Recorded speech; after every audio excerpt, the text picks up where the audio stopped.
Corujas e corujitos, boa noite, sejam bem-vindos a mais um A Coruja Entrevista. É um projeto em parceria da Underdark Produções e da Círculo Soturnos / Soturna Sintonia Web Rádio. Eu sou Juju Wayne e antes de trazermos o nosso convidado da noite, eu tenho alguns informes para vocês.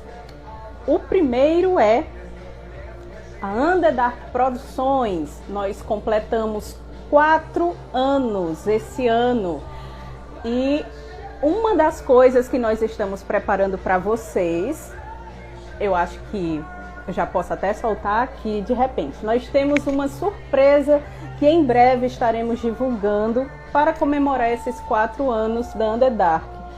Não imaginávamos que seria em formato virtual, mas também não podemos deixar essa data passar. Fiquem atentos, acompanhem o nosso trabalho que em breve eu estarei por aqui trazendo novidades. Outra coisa, Círculos Soturnos.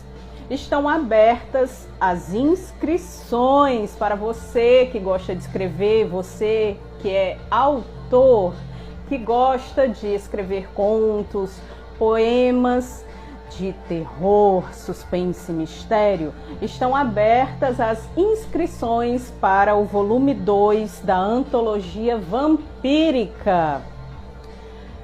Essa antologia, ela será uma seleção e será feita uma organização de contos pela Ana Macena. Você pode conferir todas as informações sobre o edital, sobre a inscrição e sobre a antologia vampírica no site da Soturna Sintonia. No site soturnos.com, que é o da Círculo Soturnos. Outra novidade que eu tenho para vocês é a Soturna Sintonia Web Rádio. Finalmente, agora nós temos um perfil no Instagram, onde nós vamos falar tudo que estamos aprontando durante a programação da Soturna Sintonia Web Rádio. Aproveita e quando terminar a live, segue lá o Instagram da gente. Eu tenho alguns destaques da nossa programação dessa semana. A gente tem textos narrados pelas atrizes do Contos de Pandora. Nós também temos música nova do Maldigo. Aproveita e segue o nosso canal no YouTube, pois a gente está preparando muita coisa boa para vocês. Temos também... Nós temos também estreia da semana. Eu conheci recentemente um projeto musical do artista Subumbra. O projeto musical se chama Notívago e eu trago 2 faixas inéditas para vocês conhecerem o trabalho incrível desse cara. Acompanhe a gente, soturnasintonia.com, mande o seu pedido, o seu recado de música. Se você tem banda, escreve para mim ou deixa um recadinho no site ou aplicativo da Soturna Sintonia, que eu vou ter o maior prazer em conhecer sua banda, ouvir e fazer um programa especial, tá certo?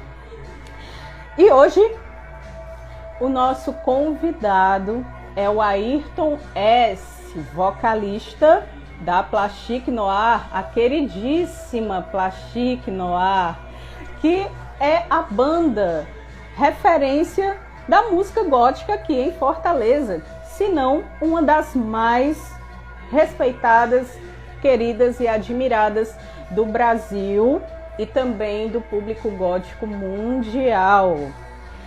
Eu mandei um lembrete para o Ayrton, a pedido dele, no WhatsApp. Vamos ver se ele já chegou por aqui. Lembrando que a gente teria essa conversinha hoje.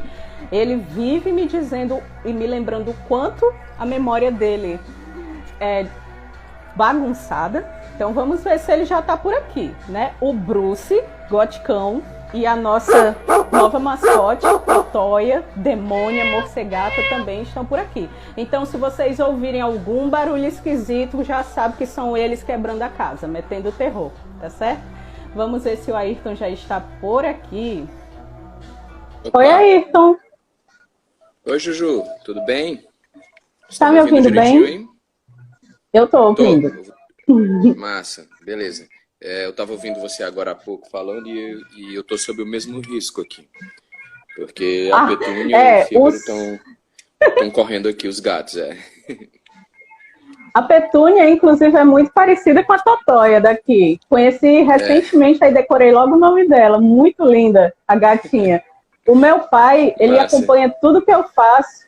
E Ayrton, ele sempre me pergunta, ele estranha, porque quando eu faço alguma apresentação assim, ele estranha quando não tem nenhuma manifestação do Bruce, o goticão aqui. Ele acha que ele está muito comportado e pergunta, você está aprendendo cachorro? Mas daqui a pouco eu acho que vai ter alguma manifestação, alguma interferência deles aqui. Tá certo? Não, pois Beijo é. Aí. Eu tava com essa latinha aqui em cima das coisas, eu tava com medo de... Os outros são mais quietinhos, né? Mas a Petúnia, ela é pequenininha e ela tá naquela fase elétrica, né? Então, às vezes ela derruba, enfim, sobe nas coisas e derruba. Pois pronto. Gente, o Ayrton, nosso convidado de hoje, como eu disse, vocalista da Plastique Noir. Hoje a gente vai ficar mais concentrado na Plastique Noir. Ele também está à frente do Fake Movie, né? Fake Movie, eu confundo Fake Movie com Fake Dreams, mas Fake Dreams é outra banda. Aí eu tava assim, vale minha nossa, quem é? O Fake Movie ou Fake Dreams? Mas pronto. Então, Ayrton, gente, Ayrton, eu quero começar com você o seguinte, certo? Antes da gente começar a falar da Plastique Noir, me fala um pouco de você, se apresenta pra gente, para quem não te conhece, não conhece o teu trabalho, pode falar qualquer coisa, quem você é, o que você gosta, de repente se você vier qualquer coisa à sua mente, fala um pouquinho pra gente saber mais dos teus gostos, o que você faz. Tá certo. Eu tô falando um pouquinho baixo assim, mas é porque a Luana tá dormindo, então, mas tá dando ok, né, aí, né? Tá ótimo, beleza. Não se preocupe não. Massa. Então, bom, eu queria primeiro agradecer o convite aí, né? Seu, Juju, da Underdark também. Adorei Points of Hate. Aliás, o disco inteiro, né? The Gates of Babylon, muito legal. Sem dúvida já é um marco aqui na nossa cena e sem dúvida na brasileira também.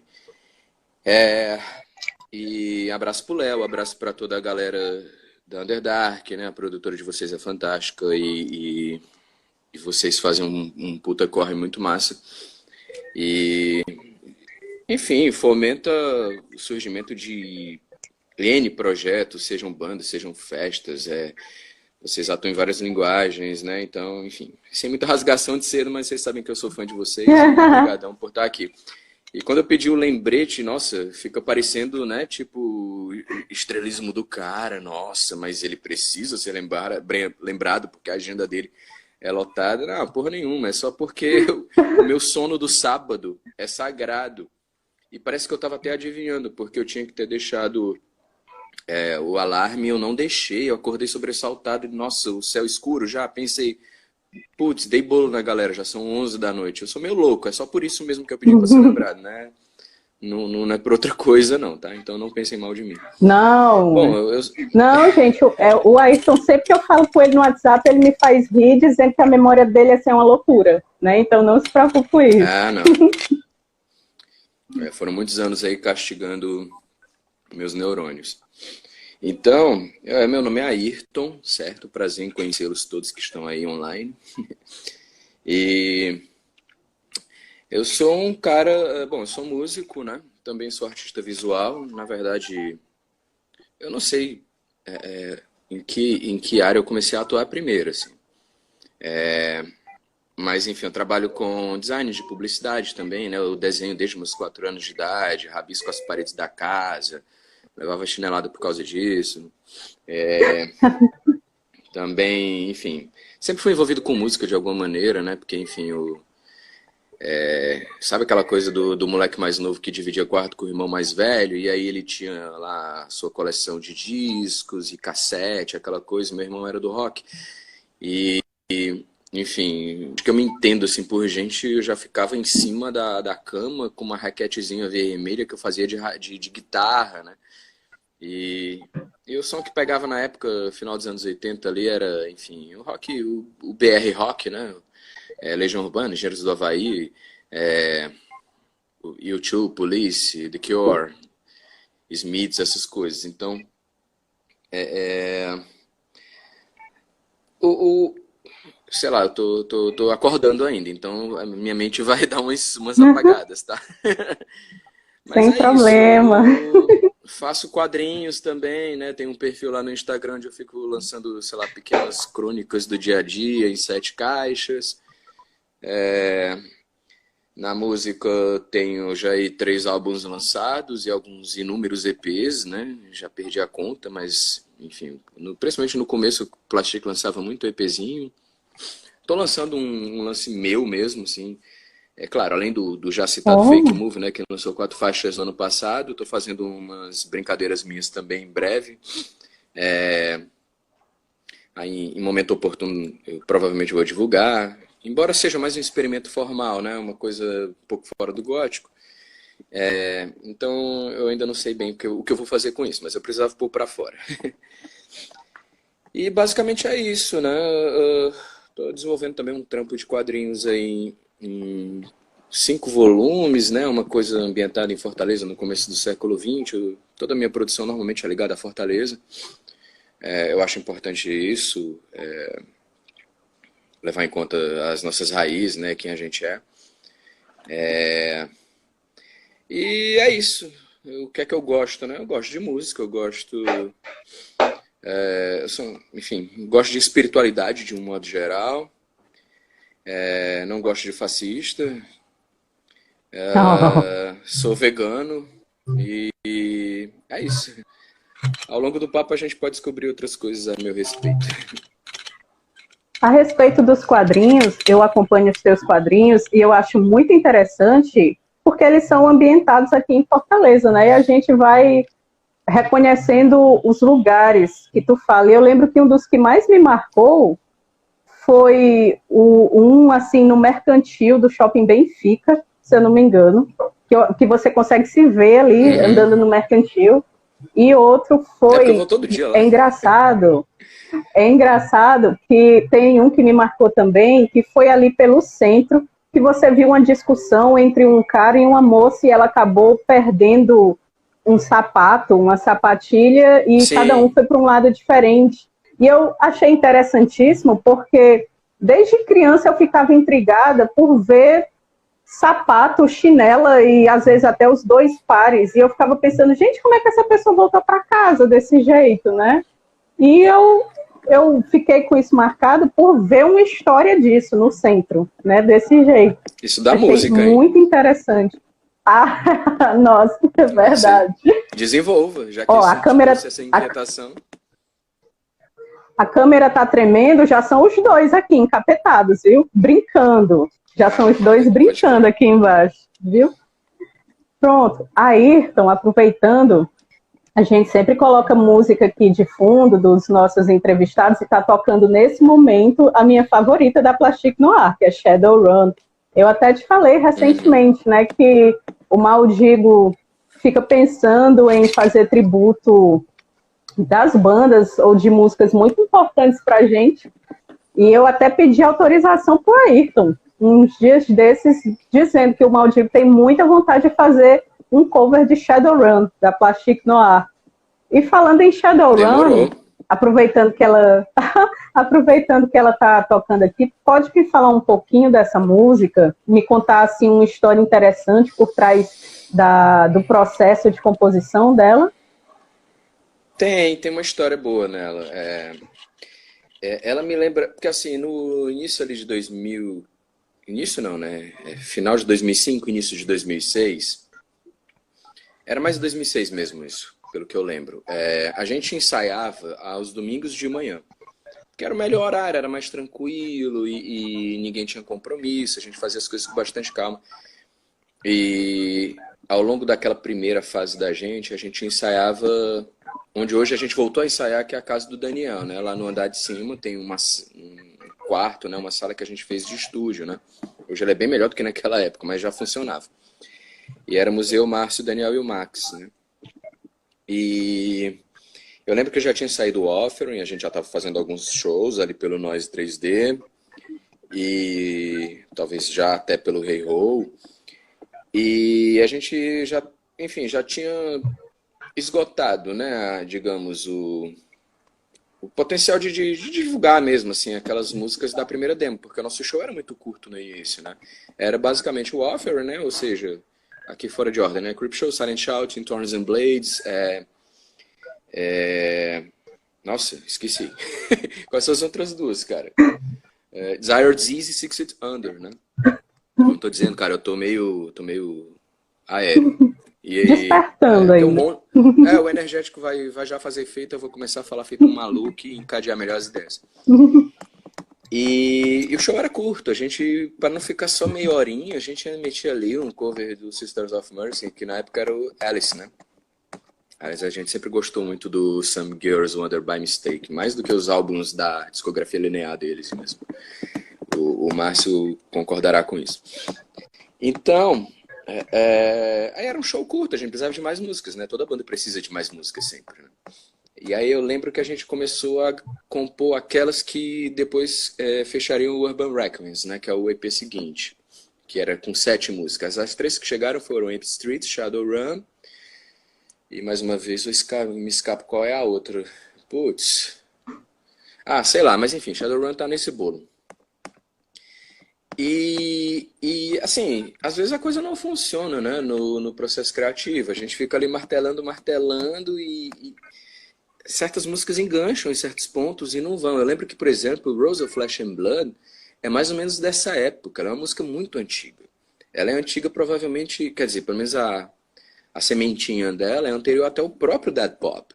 Só que ela era um negócio muito diferente do que saiu no Affects anos depois, em 2011, saca? A tonalidade era outra, a gente só aproveitou 1 ou 2 versos daquela letra inicial e era um puta troço chato. Eu lembro que a gente tava martelando em Rose of Flesh and Blood. Essa música não saía, cara, tipo, enganchava no mesmo ponto e vamos falar a real, era uma merda aquilo ali que a gente tava fazendo. Ninguém tava satisfeito e o horário avançando e já ia dar 11 da manhã, 11h30, a fome batendo, eu vou pra minha casa para almoçar. E o Daniel, o PC dele não ficava no quarto. Separando o quarto do Daniel do estúdio, tinha um corredorzinho, né, uma entre-sala ali, sei lá, um vão onde ficava o PC dele na época. E às vezes o legal de ensaiar em casa é isso, porque em estúdio você não tem muita liberdade para parar, para retomar, tem tempo limitado e tal. E o Daniel sempre teve estúdio, né, na real, foi onde eu conheci ele, tem uma história boa sobre isso, cara. Mas eu conto depois, porque é outro caso Tá certo. que vai longe. Tá certo. Mas o Daniel sempre se preocupou, desde a época dele no indie rock, de ter um estúdio em casa. Isso aí o Daniel sempre, desde a adolescência dele, sempre teve um estúdio em casa. E aí ficava o PC dele lá fora e às vezes a gente parava para ver YouTube, para pegar ideias de outras bandas e tal. E eu lembro muito bem que o Max apresentou pra gente o Violet Stigmata, né? Cut the Flash Wires. Aí eram 11h30. Eu tinha botado na minha cabeça que por meio-dia e pouco eu ia pra casa, tivesse algo pronto naquela manhã ou não. Aí eu, porra, vamos voltar pro estúdio, vamos tentar fazer um negócio mais ou menos assim. Aí a gente voltou pra dentro, os 4. Aí o Max, talvez por ter apresentado a música e já ter mais ou menos aquela atmosfera do Violet Stigmata ali fresca, né, e tal, na sensibilidade dele, ele tinha uma frase mais ou menos no estilo do som da banda, e a gente desenrolou isso em 20 minutos, eu acho, 15. A gente fez Shadowrun inteiro assim, numa sentada, menos a letra, né, porque, enfim, aí a letra é até comprida, então eu tive que sentar demais, depois, é um trava-língua danado, viu?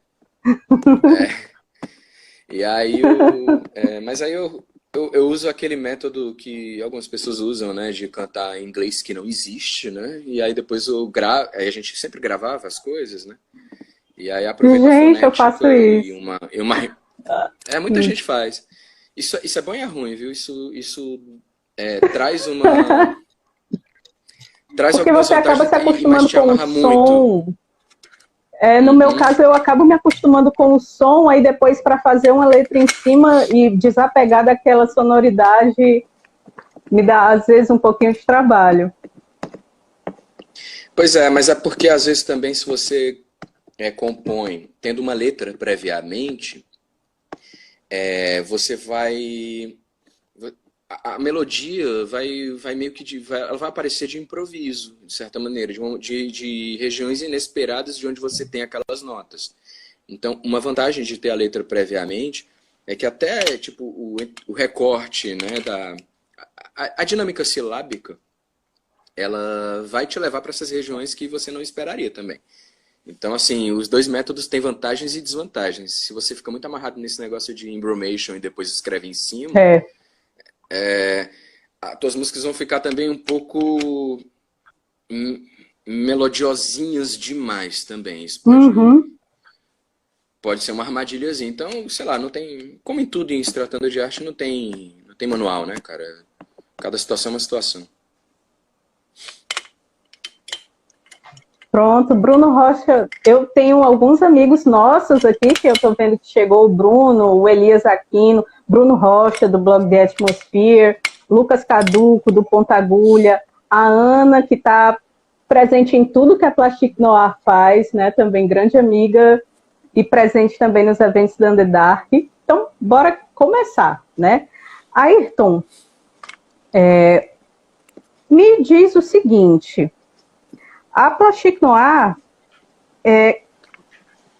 como ela surgiu, certo? Conta um pouco pra gente como foi que você conheceu os meninos e como acabaram formando a banda, né? Foi lá para 2005 isso, mais ou menos, não?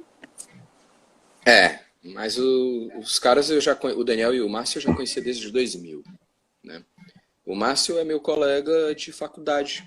Ele passou um semestre antes de mim, ele passou em 99,2 para comunicação social na UFC, né, federal daqui. E eu passei em 2000,1. E foi bem legal isso, porque o Max, já falo do Max e do Daniel, mas o Márcio, ele era o roqueirão da turma dele, né? Então ele aparecia no campus de Coturno, Spike, camisa do Iron Maiden, lápis no olho, isso de manhã. Ele chegava para apavorar mesmo. E eu também, com meus brincos e tal, sei lá, eu usava muito anéis nos dedos naquela época, boné, cara de quem, sei lá, vai hostilizar quem olhar torto pra mim. Eu era meio abusadinho também. E aí eu lembro que eu tava, sei lá, primeiro semestre, você tá deslocado ali na cantina ali do Centro de Humanidades, eu tava, sei lá, comendo alguma coisa na lanchonete, ele tava conversando com... E eu não ia com a cara dele. A paixão veio depois, né? E aí Tá ele certo. tava numa outra mesa conversando com outro cara, aí ele fez, psiu, né, tipo, me chamou, né? Aí eu olhei e já fiquei meio assim, porque, pô, o cara parece que tá chamando um cachorro, né? Não que cachorro seja inferior aos seres humanos, na verdade são até superiores, mas enfim, foi esquisito. Aí aí ele fez o tipo chifrinho do metal assim pra mim, né? Foi isso. Aí depois ele se levantou da Muito mesa bom. dele, veio falar comigo, aí a gente começou a conversar. Aí passamos o semestre inteiro conversando muito esporadicamente. Acabou o semestre, aí eu e ele nos inscrevemos para a Casa de Cultura Britânica. Ambos tínhamos passado, a gente já tinha sei lá, um inglês bom, assim, então a gente tinha passado por semestres lá, quinto, sexto. E tanto eu como ele, as duas únicas pessoas no universo, chegaram atrasadas para inscrever. Era o dia da inscrição, já era férias, já tinha acabado o semestre. Eu ia para o segundo e ele ia para o terceiro semestre. Né?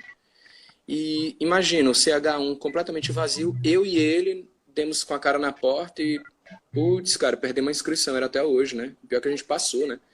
Ele, mas sei lá, vamos sentar aqui, vamos conversar. A gente sentou na escadinha ali da Casa de Cultura Britânica. Isso aí, final da tarde, a gente entrou pela noite conversando para caralho, assim. Aí nunca mais soltamos a mão um do outro, né? Quer dizer, já soltamos sim, né? Na época da saída dele da banda, a nossa relação ficou estremecida, depois reatamos. O Daniel, bom, desde essa época eu já tinha banda, né? E o Daniel também. O Márcio também, mas ele estava no hiato naquela época, ele não estava tocando com ninguém não, pelo que eu lembro, né? Mas eu tinha umas coisas assim, meio Rage Against the Machine, meio Deftones e tal. Sempre gostei dessa onda. E o Daniel era do cenário indie rock daqui, né? Mas eu andava eu transitava pelo ambiente do indie também, né?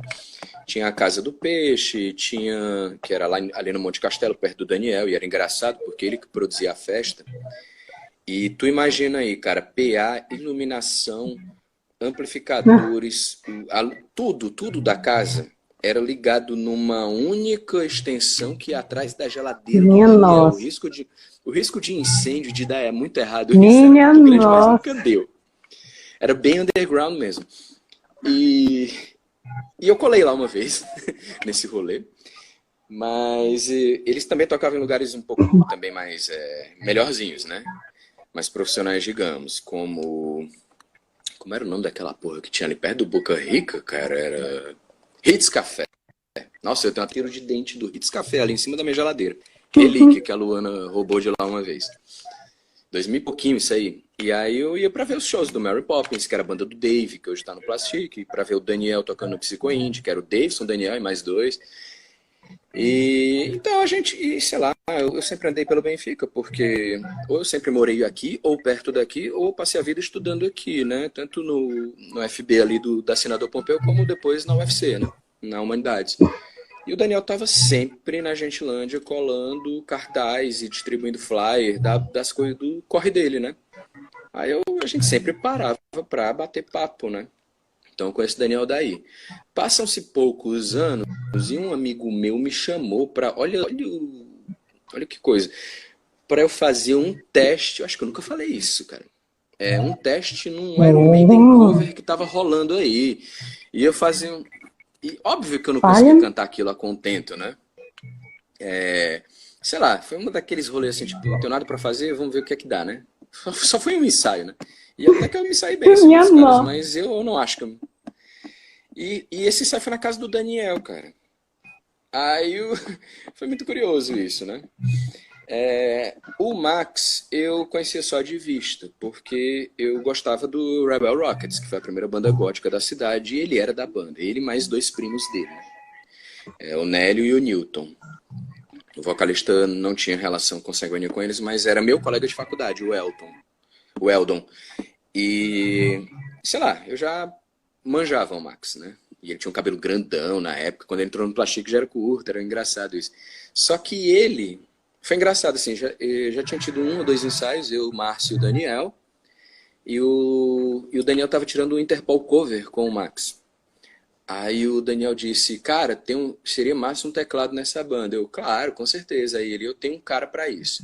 Ele tá cantando, o Max tava cantando no Interpol cover que eu tô aqui tirando só de onda mesmo, eu, Davidson e ele, né? E mais outros dois caras, né? Mas ele é tecladista Esse originalmente, ele toca. foi Oi. o Felipe Ferro, essa época, então. É isso? Que entrou, foi o Hum. tecladista? Não, Felipe. Não, Felipe. Ele entrou. Ele nunca entrou na banda, né? Ele sempre atuou conosco, mas eu tô falando do Max Bernardo. Max, que era da Rebel Rockets. Certo. E aí o Max, ele apareceu 2 dias depois, quer dizer, 2 dias não, 2 ensaios depois, para assumir os teclados. Mas no Rebel Rockets ele era baixista, e nesse Interpol cover com o Daniel Davis ele era vocalista, né? Ele sempre foi multi-homem mesmo. E aí eu bati o olho nele, não reconheci ele a princípio, né? Tipo, como sendo o cara da Rebel Rockets, mas ele me conhecia. Porque eu tinha um blogzinho meio deprê, meio, sabe, loser, uma coisa bem constrangedora até, onde eu ficava postando sei lá, umas mazelagens mesmo, assim, tipo, a vida não tem sentido e blá blá blá, e ficava postando uns poemas e só resmungando, sabe, tipo, reclamando. E fazia uns reviews de vez em quando de discos que eu gostava. E aí eu fiz um review lá de alguma coisa do Clough Simons, que eu não lembro o que era, que eu gostava muito das bandas da 4AD. Cocteau Twins, inclusive, até hoje é uma referência assim, top 3 pra mim. Mas eu lembro que o Max, com certeza o Max estava dando um Google nessas bandas, né? Porque ele é gótico. E eu ia dizer era, mas ele ainda é, eu acho. É porque ele faleceu. Mas a chama tá viva lá, esteja onde ele estiver. A chama gélida, se assim preferir, né? E ele deve ter caído no meu blog, aí começou a me acompanhar. E ele me stalkeava, porque ele disse que me trombou em calorada X, em festa Y, ele não ia falar comigo, mas ele ficava, sei lá, me stalkeando. Eu, que porra é essa, né? Eu quero psicopata e tal. E então é isso, foi assim que eu conheci os três meninos. Foi tipo, todo mundo convergiu. E era engraçado, porque todo mundo tinha relações mútuas com outros dois, mas nunca os quatro juntos. Porque o Daniel fazia filmes trash na From Hell Produções, filmes bem B mesmo. Acho que ele ainda tem isso, esse material, ele devia soltar na internet. E o Márcio Devia fazia também a mesmo. Cova. E o Márcio fazia Cova Produções, nos quais eu até já atuei em alguns, ali como coadjuvante, né? Eu sempre era o cara que morria de forma um splatter e tal. Então, eles dois Inclusive, tinham eu produtores amo, dois. né? Eu Pode não sei crer. se vocês... Olha o Bruce aqui derrubando a câmera. Não sei se você sabe, mas eu sou louca, apaixonada, colecionadora por filme, principalmente filme de terror antigo. Trash, splatter, toda essa nojeira você pode encontrar. E quando você Pode falou crer. agora, olha, vamos atrás de conhecer esses clássicos daqui de Fortaleza. Tem duas pessoas que estão postando muito sobre isso ultimamente. A Lugosi, né?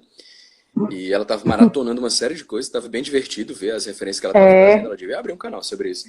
E o outro é o A G Lugosi é Gadelha, que era isso. ex-sócio do Rei Ho. O Instagram dele é muito legal. Procurem G Gadelha lá, que ele, nossa, ele desenterra cada pérola, cara, da trecheira. Minha nossa. Enfim, mas tem essas produtoras, né? E aí os meninos, enfim, já tinham feito o network deles entre eles, né?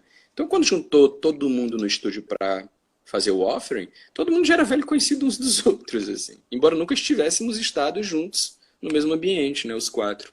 E assim nasceu o Plastic. Maravilha. Mas cobrem eles Continuando, aí. Ayrton. Cobrem eles desse material parado aí. O Léo de Oliveira já está aqui dizendo como assim a gente não conhece, já tem que ir atrás, fazer um evento só desses filmes, né? O Léo de Oliveira aí já com seu bloquinho preto, anotando. Oh, mas nem todos são terror, não, viu? Se você quiser amarrar com um gótico necessariamente proibir, alguns títulos, digamos assim, dos meninos não vão funcionar, porque alguns eram bem puramente nonsense, tipo Hermes e Renato, umas paradas assim, ou Monty Python. Mas tem uns que caberiam, sim, num evento da Underdark, que tem uma coisa mais sombria e tal. Pronto. Ayrton, a Plastic Noir está produzindo mais um disco atualmente.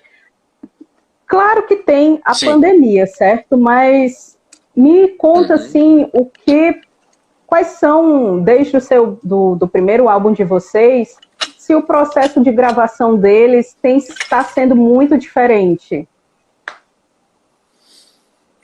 Bom, na verdade já foi, né? A gente terminou de gravar em outubro. Não faz muito tempo, realmente. O processo de gravação... mais ou menos. A produção é que está sendo completamente diferente. Vou explicar. Dá até para fazer um históricozinho assim do nosso processo. O Offering foi totalmente homemade, não é mesmo? Né? A gente fez tudo no Sony Acid Pro, no Daniel. Mixamos toscamente, masterizamos toscamente. Essa tosqueira é visível, mas apesar disso, muita gente tem aquele disco como sendo o preferido dessa ou daquela pessoa. É curioso isso. Eu tenho um carinho enorme, por exemplo, de Desire Disease, né, na versão do Offering. Quando a gente foi para o Urban Requiems para regravar todo o Offering e para acrescentar Empty Streets, Shadowrun e sei lá, cara, me deu um branco total qual é a terceira música que a gente botou no Urban Requiems. Cara, quem souber, comenta aí, por favor, que eu não lembro. Eu sinto que é algo bem óbvio, assim. E aí... A gente foi pro Jorge, né? 746 Studio. 746. E assim fizemos e aí a gente fez o Dead Pop lá. Não foi Creep Show não, Lucas. Mas vão tentando aí. Joga no Discogs lá. Aí... até porque eu quero saber mesmo, esqueci completamente. Eu tenho esses... Cara, eu tô muito sequelado. E olha que eu sou careta. Já tem uns anos. Eu só tomo café, não sou mais nenhum tipo de entorpecente. Já tem uns 5, 6 anos. Mas nem álcool. Mas o que eu tava falando, então, Dead Pop, o Affect e o e o 24 Hours Awake foram todos feitos no Jorge, né? Ou seja, os 3 álbuns e o EP seguinte ao Offering, né? Não sei se é que o Der Garten, pode crer, Gabriel, é isso mesmo. Valeu, é isso. Nosso primeiro Death Rockzinho. E aí, variava um pouco, sei lá, eu comecei a separar as pistas de MIDI da bateria por canais. Os meninos, obviamente, iam mudando de equipamento, mas as diferenças eram muito sutis. De certa maneira, a gente gravava tudo, o Jorge mixava, fazia parte de engenharia de som, mas a produção era a gente que assinava, né? E a gente ia descobrindo novas maneiras de diferenciar um pouco as timbragens, as coisas, à medida que a gente ia fazendo. Mas o método foi basicamente o mesmo. Dessa vez, a gente primeiro tentou gravar tudo em casa e não ficou muito bom. Assim, bateria ok, voz ok. Até porque eu já estava gravando voz caseiramente para o Fake Move e eu tinha descoberto uma maneira de deixar bem limpo, bem comprimido, enfim, do jeito que é para ser. Bateria, eu também já estava gravando tudo normalmente, até porque o GRE estava puto comigo, porque o Fake Move estava andando lento pra caralho, e principalmente porque eu tinha que ficar indo no Jorge para fazer alterações. Às vezes mudava só sei lá, um substantivo, um artigo, uma preposição, uma coisa ínfima, e eu tinha que ir no Jorge mudar isso. Aí ele me mandou um home studio inteiro pelo correio. Tá, então pega essa porra aí, vê se tu grava em casa, porque senão isso aqui não anda nunca. O Fake Move ficou andando 6 anos já, assim. E aí vai me pagando quando for dando. Já tá quase quitado, viu, gente? E aí eu pude gravar a voz em casa. Então essa foi uma diferença para esse disco. Mas aí a gente tentou gravar baixo. Baixo foi ok, é em linha, não é tão complicado assim, tudo. A gente conseguiu deter uns picos de frequência ali, etc. Mas guitarra é muito escroto, porque tinha que microfonar, tinha que diminuir som de ambiente, a gente jogou um edredom em cima do amp, coisas do tipo, né? Fomos melhorando, mas o resultado final nunca era uma coisa interessante. Quando chegava lá no Jean, que além de Fake Move é o produtor desse disco, ele mandava voltar tudo, tipo, não dá para trabalhar com isso. Aí a gente foi pro esconderijo, obtivemos um resultado legal lá, um abraço lá pro Léo, mas ainda não tinha, tava faltando algo, resultado, fomos pro Jorge.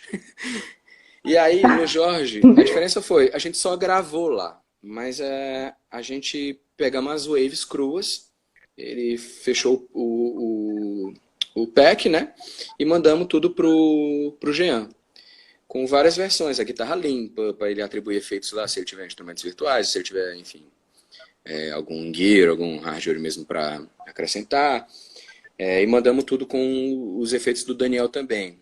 E outra, eu mandei o MIDI aberto da bateria eletrônica porque a gente já estava muito de saco cheio da SR16. E o Jean, enfim, ele tem muita tralha em casa, né? Tralha no melhor sentido, né? Muito equipamento, muitos sintetizadores, muitas drum machines, muitas hacks de efeito e o caralho. Então, a ideia é nos surpreender mesmo, assim, tipo, tirar a gente da zona de conforto e apresentar uma sonoridade que a gente não pensaria em tirar. E tá sendo bem sucedido esse processo, né? Ele já entregou 9 de 10 premixes, só falta a última, que é Catedrais em Chamas, né? Todo mundo já sabia que essa música ia entrar, né? A gente já teve o prazer de ouvir ao vivo. Né? Uhum. A gente tocou várias vezes e a galera já tá sacando a letra, tá sendo bem legal. E a música vai ter 10 faixas, ele já mixou 9, tem muito pouca coisa para mudar, tirando a quarta faixa que eu quero que ele, quinta, que eu quero que ele devolva. Se ele estiver assistindo, ele vai até rir disso ou ficar com raiva, mas devolver um clap que ele tirou e eu não aprovo sem esse clap, que ele roubou, porque ele, não, mas não precisa ter isso, precisa. De resto, eu tô sendo bem, eu tô deixando ele 99% livre, assim. Então, assim, o que ele tá entregando, ele tá realmente surpreendendo a gente, e às vezes são coisas que eu não pensaria e talvez nem quereria que tivesse daquela maneira no disco. Mas ouvindo, acostumando melhor e sei lá, indo de espírito aberto, né, naquelas de de concessão mesmo, tipo, vamos deixar o cara, a sensibilidade dele falar em detrimento até da nossa própria. Porque eu acho que ele tá vendo alguma coisa aí que eu jamais veria a nosso respeito. Porque o produtor é como o Miranda falava, né? O falecido Miranda o produtor é como um médium, né? Ele canaliza, assim, a arte do cara num sentido, assim, metaforicamente espiritual, sabe? E é capaz de arrancar coisas que a gente não tem como manifestar no plano físico se fosse por nós mesmos, sabe? Acho que é por aí. Tá?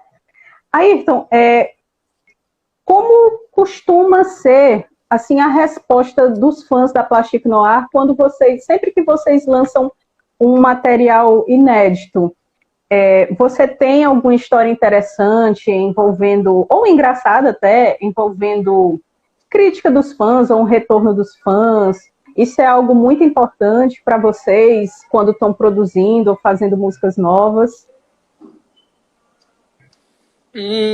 Importante claro, né? Não é só por uma questão de perpetuar a fanbase ou de obter um sucesso mercadológico que nunca obtivemos. Ninguém comprou iates, nem mansões, nem Lamborghinis com o dinheiro do Plastic. Mas sem dúvida que é importante, sim. Assim, não é querendo dizer que a gente é unanimidade, mas eu não me lembro de críticas assim muito,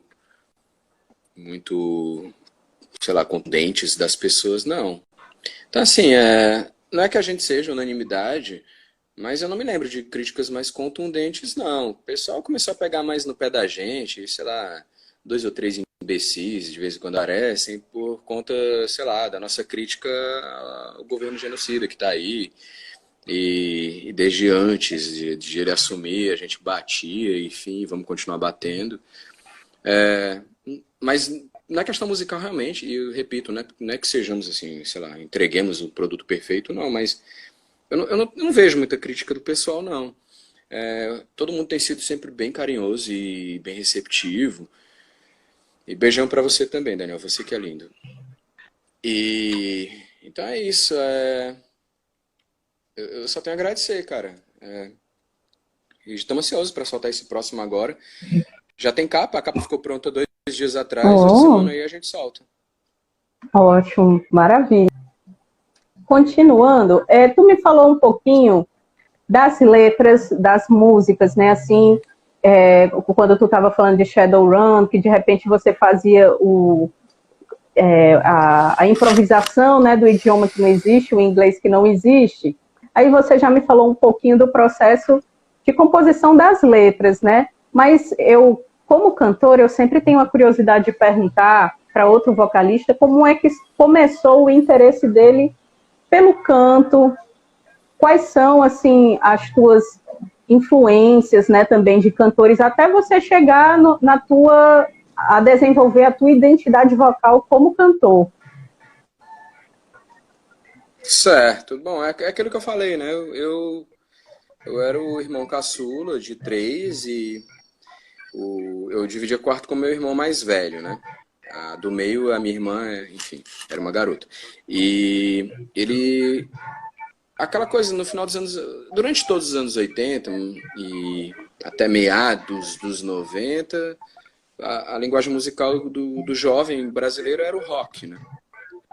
Depois foi gradativamente sendo suplantado aí pelo forró, pelo axé, né? Aí surgiu o fortal, aquela coisa. Hoje já é mais o funk, o sertanejo e tudo. Mas era rock na minha infância e até a minha adolescência, eu diria.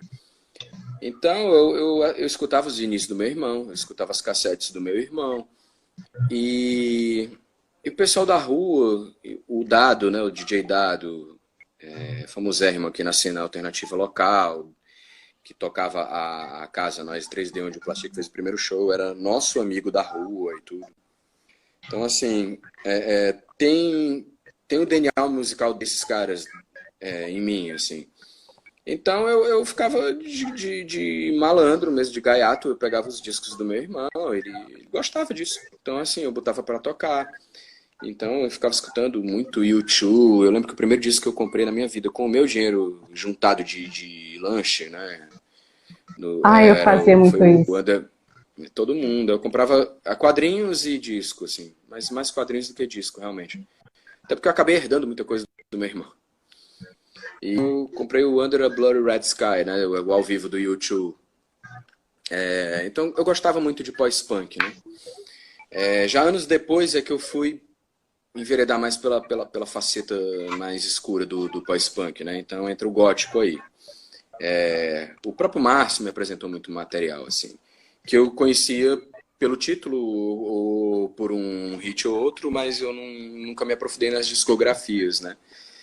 Coisa que eu escuto mesmo desde jovem mesmo é o Cure, né? Principalmente a fase mais pop do Cure.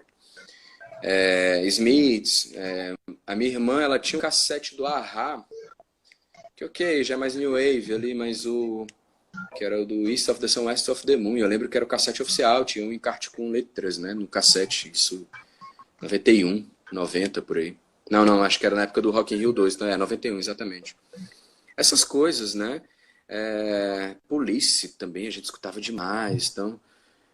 foi daí, né? Eu lembro que em algum momento, ali, iníciozinho dos anos 90, eu comecei a escutar heavy metal porque foi uma coisa que eu estava até conversando com o Edu Krumen, do Das Project, lá em São Paulo, no último Deepland Festival, né? Ele falou uma coisa que isso é verdade, cara. O que explica, inclusive, eu ter caído de paraquedas na casa do Daniel pro tal do teste malfadado lá do Iron Maiden cover, né? Do Iron Maiden, nossa. Que graças aos deuses eu não fiquei. Você falou que ninguém dessa geração, da nossa geração, passou incólume ao heavy metal, né? Inclusive eu também tinha um pezinho no metal. Não, então, assim, não que eu tenha vergonha disso. Eu parei realmente total de escutar metal mas eu, sei lá, não critico, assim. E nem acho que isso se... Porque, assim, tem uns góticos que são mais ortodoxos, assim, né? Não admitem que a pessoa de outros gêneros. E, putz, no Plastic a gente escuta de tudo, cara. Até a lambada do Pará. Então, é de quanto a isso mesmo. Mas fato em algum momento eu lembro de... Teve a febre do Guns N' Roses também, bem isso, por causa do segundo Rock in Rio. Eu lembro que eu ficava no caderno do colégio desenhando o logotipo das bandas, né, que iam tocar naquele ano. Nossa, isso já vai fazer 30 anos, né?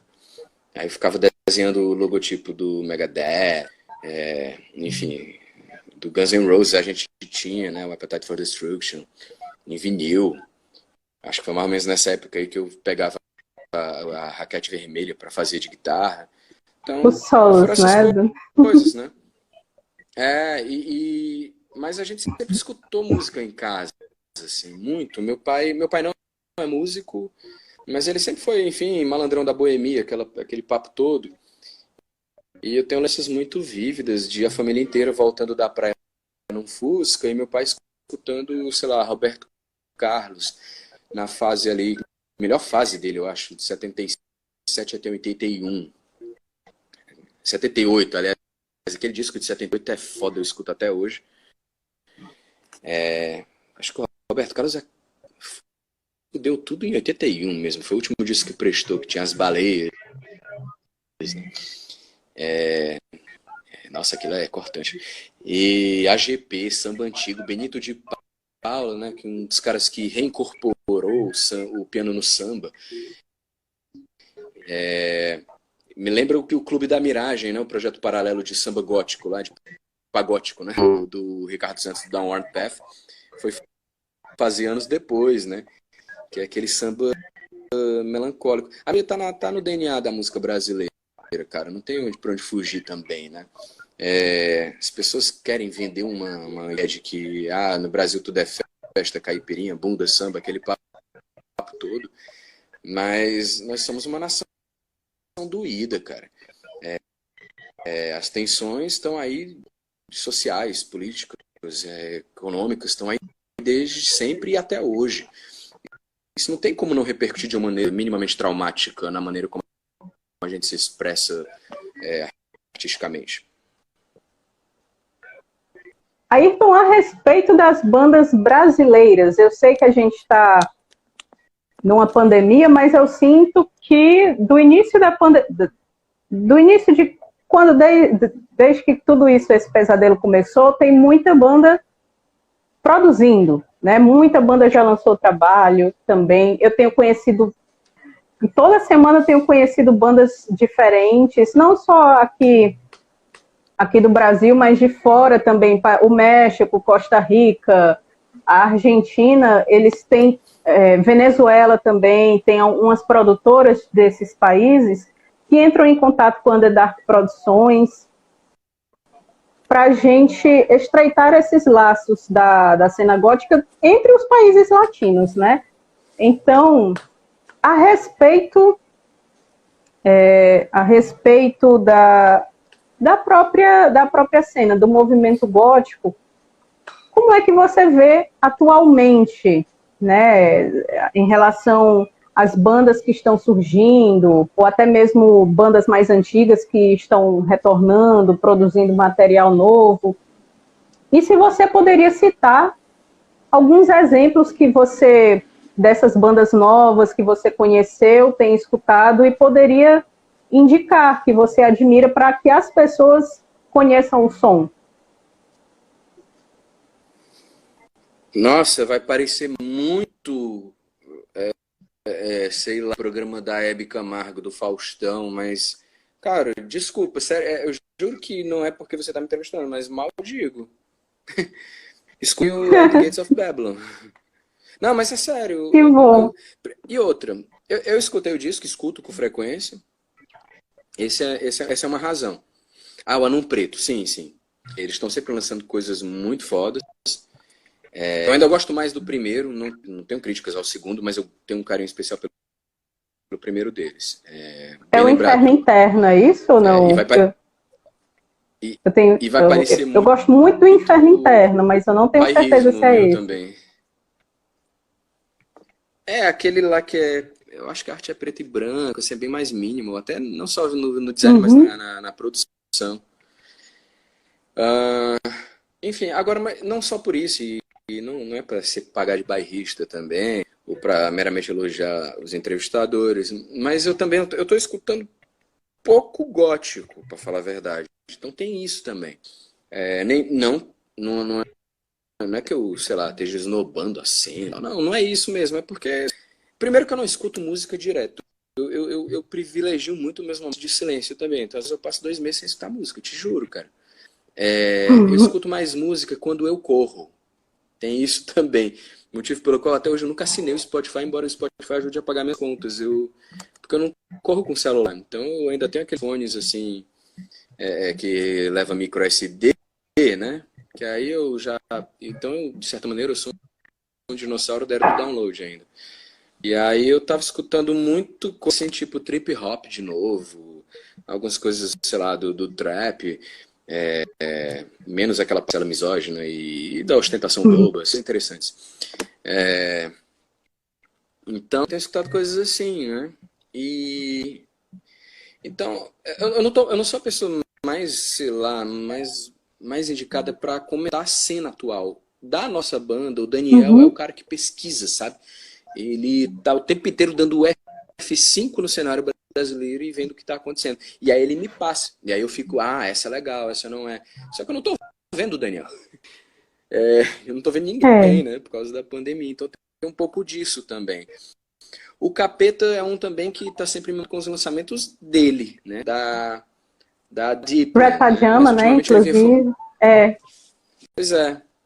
A gente está perto de encerrar, mas tem umas perguntas que são essenciais para o meu trabalho, né? Eu faço parte da Underdark Produções, sou vocalista do Maldido, mas eu também sou locutora da Soturna Sintonia Web Rádio, que é uma web rádio da editora Círculos Soturnos. E a Plastique Noir, ela é uma das bandas favoritas e mais tocadas, é uma das bandas favoritas dos nossos ouvintes.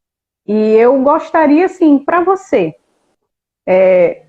qual é a importância dessas web rádios? Uma web rádio, por exemplo, como a Soturna Sintonia, que ela é voltada, especializada para bandas underground, para cultura dark e música alternativa. Para você, qual é a importância que uma web rádio com esse formato tem? Web rádios, então, é um elemento essencial, constitutivo de cena, no sentido. Para você definir cena, não é só artista, não é só público, a mídia especializada, tem o dress code, de uma cidade para outra, ainda que dentro de uma mesma subcultura, digamos assim. Publicações impressas também, né, cara? E é legal, porque vocês resgataram isso, né? Tem revistas com reviews e tudo mais. O Arthur até perguntou ali, isso, acho que ele está falando em termos financeiros. Claro que isso é importante, mas para o underground isso não importa muito, porque ajuda a disseminar o trabalho. Então eu só tenho a agradecer ao trabalho que vocês têm feito nesse sentido de colocar o nosso som, inclusive segmentando até por perfil de público, né? Coisa que muitas vezes fica um tanto difuso, disperso mesmo, num contexto de, por exemplo, em Spotify, né, onde tem aquelas playlists temáticas, né? Então uma web rádio ela ajuda até a construir mesmo, no trabalhinho de formiga, assim, um passo a cada dia, sei lá, um século de fãs da rádio, pela curadoria que ela exerce, para que as pessoas possam escutá-la até mesmo independente de quem esteja tocando lá. Então é isso, eu acho bem legal. Então, me fala assim, o que você puder falar, né, para que a gente pode esperar da Plastique Noir nesse ano de 2021. Ok. O disco se chama Skyros, é um termo em grego que significa forte, bravo, mas também é um falso cognato, né? Porque para um desavisado vai parecer que remete a alguma coisa relativa à escuridão. Mas que bom que se pense assim também, é um trocadilho, vamos supor. Ele tem 10 faixas, 2 em português. Pela primeira vez a gente está trabalhando com um produtor, né, que é o Jean, que já toca comigo no Fake Move. Ele é um dos fundadores do Scarlet Leaves, né, e enfim, é um cara que assina prova de outras coisas lá no cenário norte-americano. É um cara muito foda, ele, enfim, ele tem se sobressaído nessa parte técnica de produção de áudio.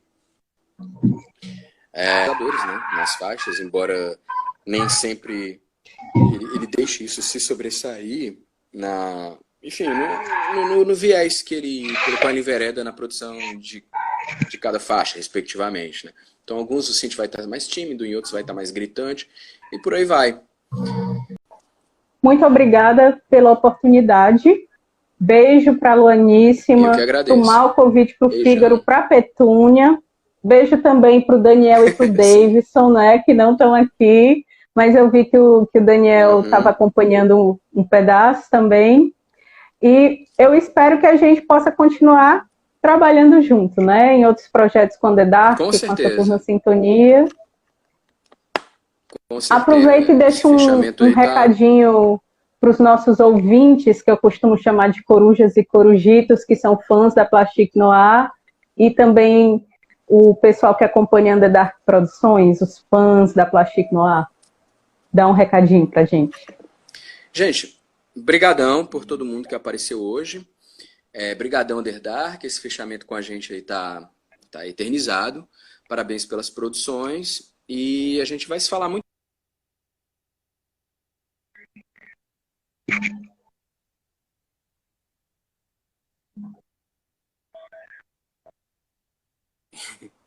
Tá certo. Beijos. Muito obrigada, Ayrton. Eu vou encerrando aqui. Até a próxima, viu? Beijão. Tchau, tchau, gente. Valeu. Gente, me manda um recadinho.